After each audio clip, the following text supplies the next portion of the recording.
Tuhan bersamamu dan bersama rohmu. Inilah Injil suci menurut Santo Lukas. Dimuliakanlah Tuhan. Sekali peristiwa, para pemungut cukai dan orang-orang berdosa datang pada Yesus untuk mendengarkan Dia.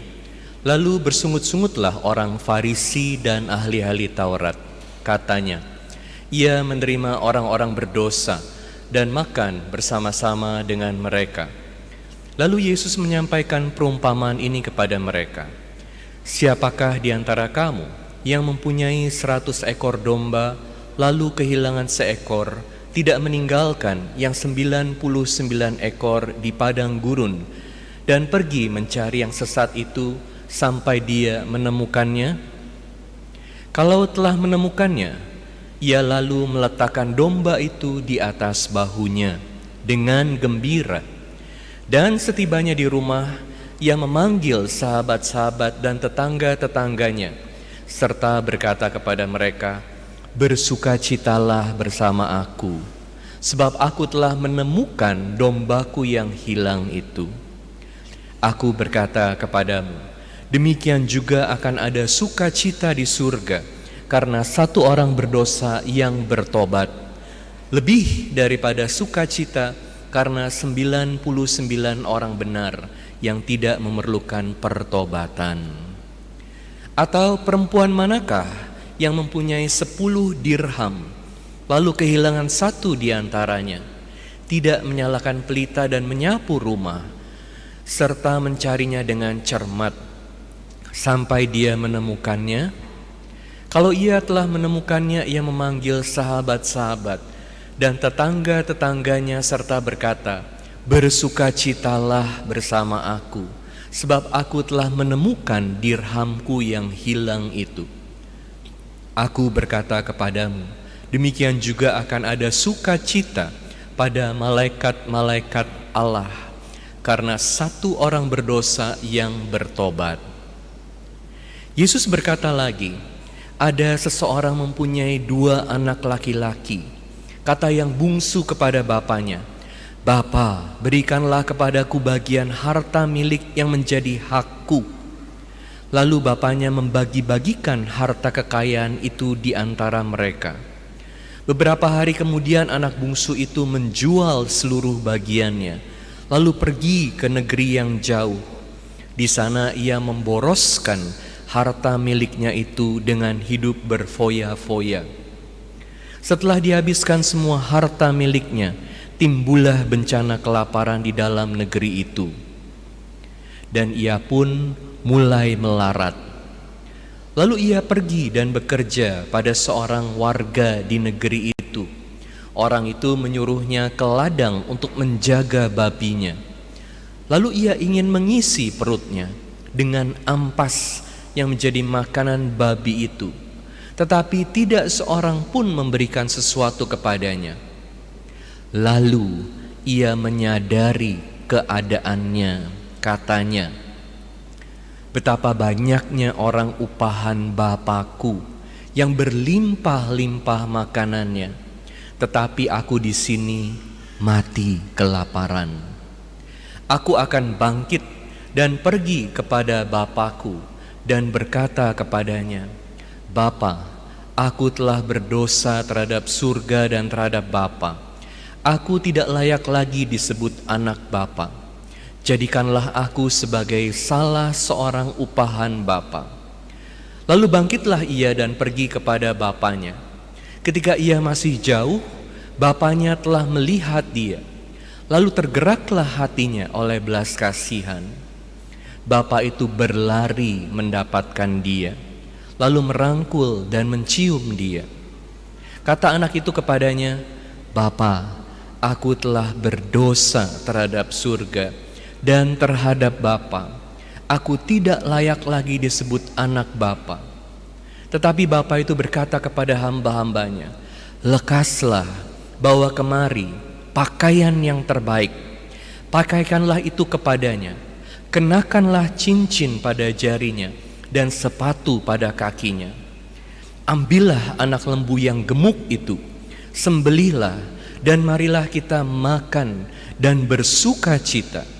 Sebab anakku ini telah mati dan menjadi hidup kembali. Ia telah hilang dan didapat kembali. Lalu mulailah mereka bersukaria. Tetapi anaknya yang sulung sedang berada di ladang.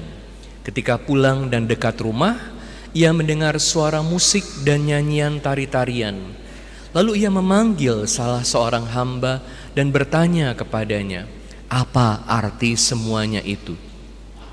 Jawab hamba itu, "Adikmu telah kembali dan ayahmu telah menyembelih anak lembu gemuk karena ia mendapatkan kembali anak itu dalam keadaan sehat." Maka marahlah anak sulung itu dan ia tidak mau masuk. Lalu bapaknya keluar dan membujuk dia. Tetapi ia menjawab bapaknya, katanya, "Telah bertahun-tahun aku melayani engkau dan belum pernah aku melanggar perintahmu. Tetapi kepadaku belum pernah engkau memberikan seekor anak kambing pun untuk bersuka cita dengan sahabatku. Tetapi baru saja datang anakmu yang telah memboroskan harta kekayaanmu bersama-sama dengan pelacur-pelacur, maka engkau menyembelih anak lembu gemuk itu untuk dia." Kata bapaknya kepadanya, "Anakku, engkau selalu bersama-sama dengan aku, dan segala milikku adalah milikmu. Kita patut bersuka cita dan bergembira, karena adikmu telah mati dan menjadi hidup kembali. Ia telah hilang dan didapat kembali." Demikianlah sabda Tuhan. Terpujilah Kristus. Anakku, engkau selalu bersama-sama dengan aku, dan segala milikku adalah milikmu. Saudara-saudari sekalian terkasih dalam Kristus, Injil yang sangat panjang hari ini mengingatkan kita bahwa kita semua berharga di mata Tuhan. Bukan karena kita hebat, tetapi karena Tuhan mencintai kita. Pertama, saya mau mengajak Anda untuk melihat tentang yang hilang. Kedua, tentang yang ditemukan. Dan ketiga, tentang yang bersuka cita. Yang hilang, yang ditemukan, dan yang bersuka cita. 3 kali dalam Injil hari ini kita mendengar ritme yang sama. Hilang, ditemukan, dan bersuka cita. Ini berbicara tentang hidup kita sebagai manusia. Ingat bahwa Tuhan menciptakan kita semua untuk ikut ambil bagian dalam hidupnya Tuhan. Dan Dia mau berbagi kepada kita. Seperti Bapa yang baik, dalam Injil hari ini kita mendengar bagaimana Yesus mengatakan, Bapa itu katakan kepada anaknya, "Semua milikku adalah milikmu." Jadi Tuhan mau berbagi. Tuhan mau supaya hidup kita dipenuhi dengan kelimpahan. Tuhan mau supaya kita bersuka cita dalam hidup kita. Tapi apa yang kita lakukan? Seringkali kita pergi dari rumah. Kita pergi meninggalkan Tuhan. Seperti anak yang bungsu dalam Injil hari ini, dia pergi meninggalkan bapaknya. Padahal hidup bersama bapaknya ini adalah hidup yang sangat indah. Dia jadi anak yang hilang, seperti domba yang hilang dan dirham yang hilang. Dalam hidup kita juga menjumpai banyak jiwa yang hilang. The lost soul, jiwa yang hilang. Apa sih artinya jiwa yang hilang? Jiwa yang hilang adalah jiwa yang hidup dalam dosa. Orang yang hidup dalam dosa memilih untuk memuaskan dirinya dengan ciptaan, bukan dengan Sang Pencipta.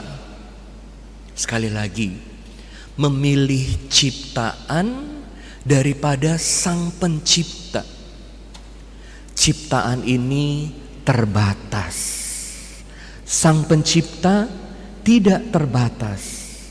Tetapi bodohnya manusia memilih ciptaan untuk memuaskan hatinya, untuk mengisi kekosongan hidupnya. Seperti anak yang bungsu, dia ambil semua warisan yang dia pikir adalah haknya. Dia jual dan dia nikmati hidupnya dengan berfoya-foya. Kita manusia juga punya kekosongan dalam diri kita, dalam hati kita. Bagaimana kita mengisinya? Banyak yang hanya sekedar mencari harta, sangat berambisi, berpikir kalau aku sudah kaya, aku bisa bersuka cita. Tapi ternyata sesudah kaya juga jauh dari sukacita. Oh, begini aja. Malah yang ada ribut sana sini. Malah yang ada menjadi sombong. Ada yang mengejar kenikmatan duniawi. Karena punya banyak uang, bisa melakukan banyak hal yang memberi kenikmatan. Tetapi pertanyaannya, apakah ini sungguh membawa sukacita dalam hidup kita?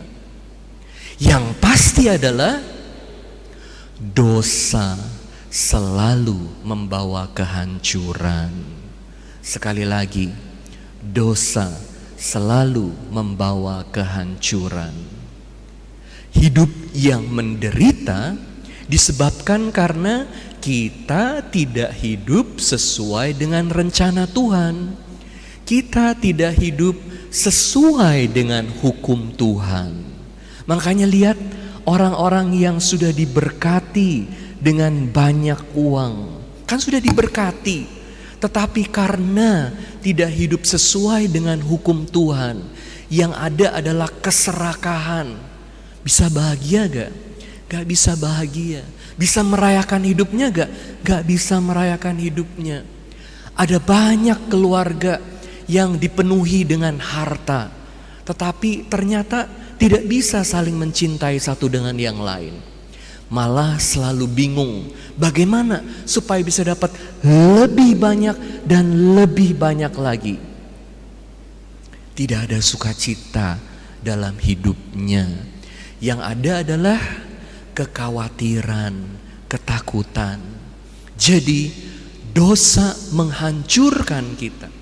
Mau hidup enak-enakan aja seperti dalam Injil hari ini, berfoya-foya. Apa akibatnya? Sudah pasti, kalau tidak bisa menabung, tidak bisa hidup irit, tidak bisa jaga apa yang kita punya.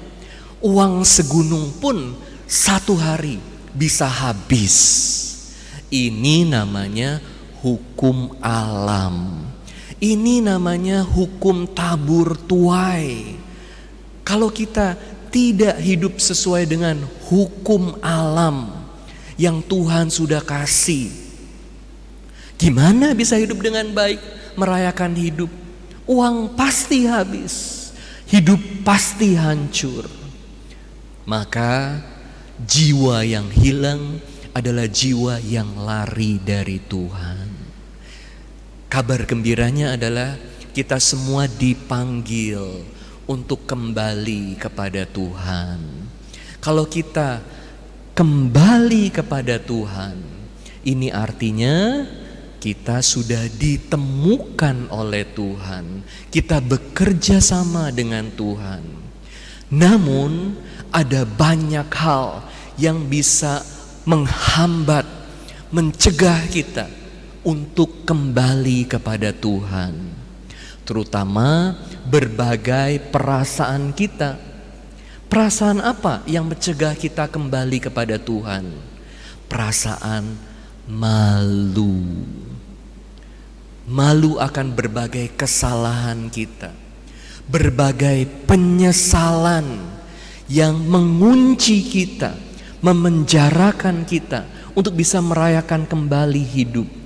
Ada banyak sekali orang-orang yang karena kesalahan masa lalu dalam hidupnya selalu dipenjara oleh kesalahan itu.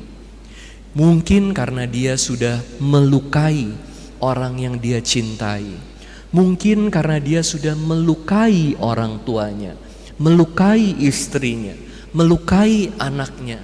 Karena kesalahan, kebodohan yang dia lakukan. Seperti anak yang bungsu ini begitu bodoh. Dia dipenjara oleh perasaannya sendiri untuk bisa kembali kepada Tuhan.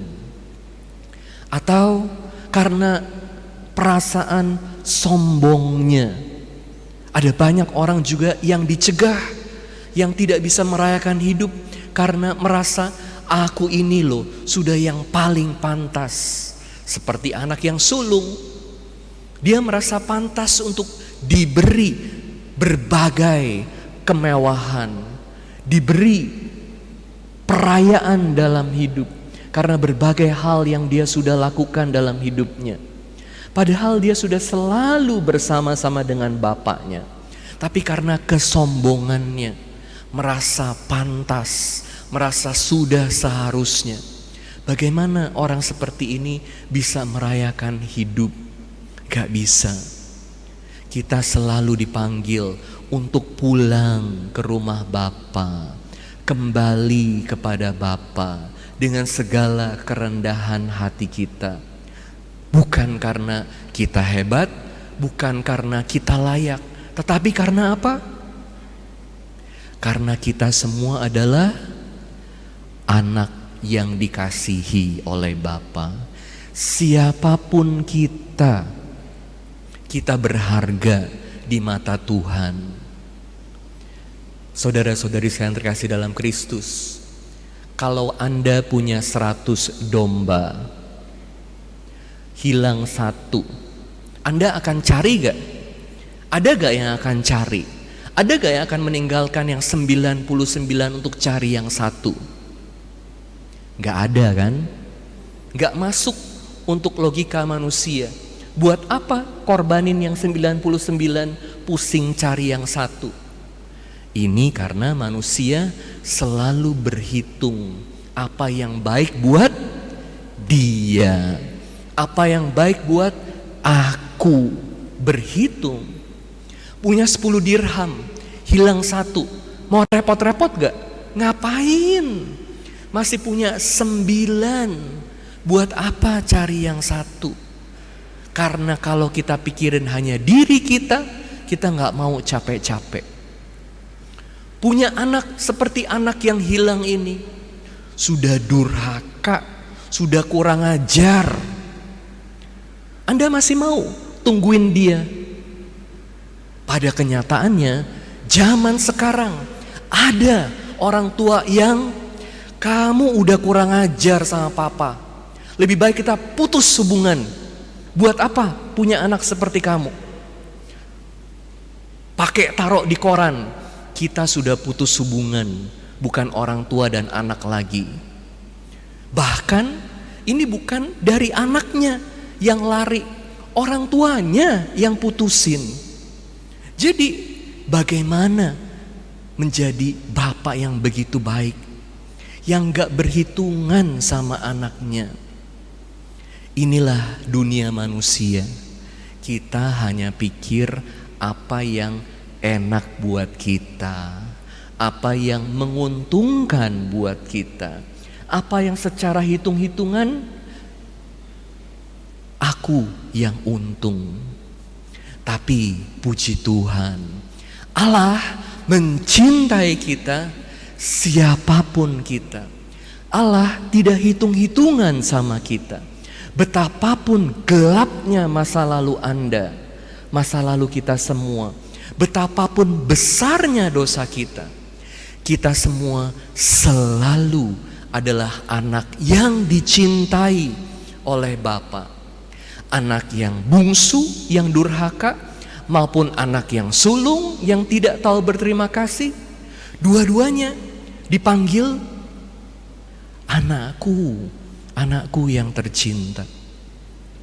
Saudara-saudari sekalian terkasih dalam Kristus, kita semua diundang untuk merayakan hidup, bersukacita bersama Bapa. Jangan hidup dalam dosa dan jangan terpenjara, terjebak dengan berbagai perasaan. Aku tidak pantas, aku salah, aku bodoh, atau aku pantas. Semua ini buat kita tidak bisa merayakan hidup kita. Lihat Bapa yang sangat mencintai kita. Anak yang bungsu bisa selamat karena apa? Karena dia ingat bagaimana Bapanya begitu murah hati. Kepada pegawai-pegawai aja murah hati, apalagi kepada anaknya. Hari ini tanggal berapa? Tanggal 11 bulan September. Tanggal 11 bulan September, saya ingat ada peristiwa besar 21 tahun yang lalu, di mana begitu banyak orang meninggal. Dan kita lihat kok bisa ya dunia kayak begini dengan World Trade Center, 2 gedung, the Twin Towers yang hancur. Makanya saya coba cari ada peristiwa apa yang kita bisa ingat yang indah hari itu. Ternyata ada satu pastor yang namanya Michael Judge. Dia seorang Romo Fransiskan. Waktu peristiwa itu terjadi dia umurnya 68. Kalau Anda lihat di daftar korban yang sekarang ditulis ya udah jadi monumen, dia namanya keluar nomor 1. Jadi waktu peristiwa itu terjadi, dia ada di gerejanya. Dan waktu dia tahu 2 gedung ini diserang, tentu dia yang adalah bagian dari pemadam kebakaran New York, dia cepat-cepat datang ke tempat kejadian. Lalu dia masuk ke dalam salah satu gedung ya. Waktu dia masuk ke dalam salah satu gedung itu, dia doain semua pemadam kebakaran yang harus jalanin tugas. Jadi dia tinggal di lobi dari gedung itu. Kemudian waktu dia tinggal di lobi, dia temenin orang-orang yang butuh pendampingan dari Romo. Tiba-tiba gedung yang satu runtuh. Waktu gedung yang satu runtuh itu, dia terhempas dari berbagai material dari gedung yang runtuh itu, dan itu menewaskan dia. Waktu teman-temannya lihat, langsung dia dibawa keluar dari gedung. Dan itu jadi foto yang sangat terkenal bagaimana Father Michael ini memberikan hidupnya buat banyak orang yang terjebak di dalam gedung World Trade Center itu. Kemudian kita tahu belakangan gedung yang satu lagi itu juga roboh, hancur. Jadi ada banyak orang yang katakan Father Michael ini seharusnya jadi santo dari September 11. Tapi bagaimana sih hidupnya dia ini? Father Michael itu dikenal sebagai seorang yang sangat penuh dengan sukacita. Dia selalu mau memberikan hidupnya buat orang lain yang membutuhkan, terutama yang sangat membutuhkan perhatian, yang lagi depresi, yang lagi gak ada pengharapan. Tapi Father Michael sendiri itu bukan pribadi yang tanpa kekurangan. Dia waktu masih muda terlibat dengan alkohol, kecanduan alkohol. Dan Anda tahu orang yang kecanduan alkohol itu sulit sekali untuk memutuskan ketergantungan pada kecanduannya itu. Seringkali sampai gemeter bahkan ya. Kalau lihat alkohol itu mau minum dan tahan diri untuk tidak minum luar biasa sulitnya. Jadi Father Michael sampai akhir hidupnya selalu ikut yang namanya alkohol anonimus untuk tahan diri dia supaya tidak tergantung pada alkohol. Sampai akhir hidupnya dia dampingin orang lain, tapi dia juga dampingi diri dia. Orang juga sering kritik Father Michael ini karena dia pakai anting-anting di satu telinganya. Dan ini menjadi salah satu poin, makanya orang bilang sementara banyak yang minta supaya dia mulai diurus jadi santo, ada yang banyak juga yang bilang jangan deh, jangan. Karena itu kasih contoh yang kurang baik. Namun demikian, Father Mikal tidak hanya melihat kekurangan dalam diri dia. Dia tahu bahwa Tuhan mencintai dia walaupun dia dipenuhi dengan keterbatasan dan kekurangan. Dan dia merayakan hidupnya walaupun dia dipenuhi dengan kekurangan. Karena apa? Sekali lagi, bukan karena dia hebat, tetapi karena Tuhan mencintai dia. Jadi kalau Anda ke New York, Anda bisa lihat foto dia dan kadang-kadang ada tulisan doanya. Ditulis di bis atau di tempat yang penting ya. Dia selalu doa, Tuhan bawa saya kemana Engkau mau saya pergi, dan pakai saya sebagaimana Engkau mau pakai saya. Jangan biarkan saya menghalangi rencanamu.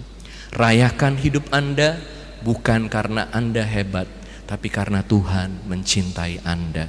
Anda berharga di mata Tuhan.